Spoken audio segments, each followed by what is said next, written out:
Hey Truevine, coming to you with a little bit of an update about some adjustments that we're going to be making to our Sunday morning gatherings now that we are starting to phase out of the coronavirus pandemic and look forward to life after that.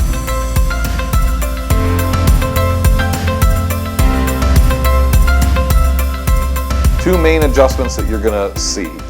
First is we are beginning to encourage people to return to in-person services. We're kind of hoping that people have the internal impulse to migrate back to meeting in person. For the time being, we'll still be taking some precautions like masks, seating, spreading out the seating, asking people to sit with their families. But we do feel like it is time for us to start giving consideration to what it means to return to in-person services. We recognize that this is going to look a little bit different for every individual and every family, but I think it's time that we start to think about what do we need to see, what precautions do we need to take where we will be comfortable coming back to in-person services. I want to just reflect on Hebrews 10 that tells us not to forsake assembling with one another as some of us are in the habit of doing. And the fact also that in the early church, we see this in the book of Acts, that they gathered together in person.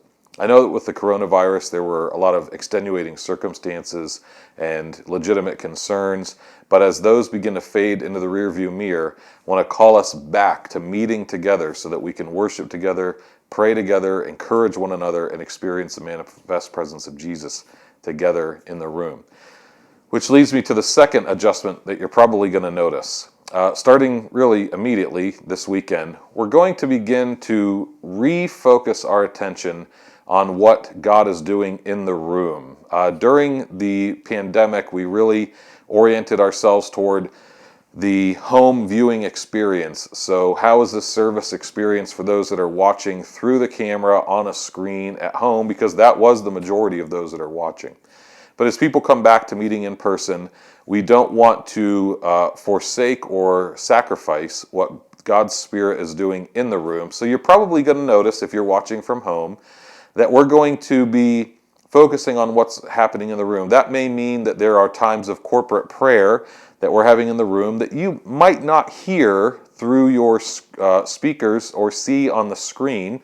So I just want to ask you to be patient during those times. Feel free to join in with the prayer. We're not going to shut that down or hurry that up. We're going to linger in those moments when those moments take place.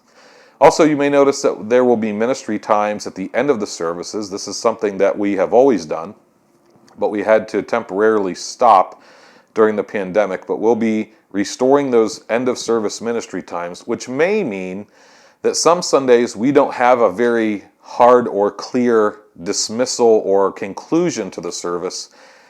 We may continue to minister in the room and simply fade the cameras out, and that's when you'll know that the service has concluded, at least the broadcast has concluded. So there'll be little changes and adjustments like that. We may have people praying out in worship, delivering words from the Lord, and we'll do our best to mic those moments and bring you into those moments as best we can, but understand that we want to focus on what God's doing right in the room where we are gathered, and that might mean some differences for your streaming experience.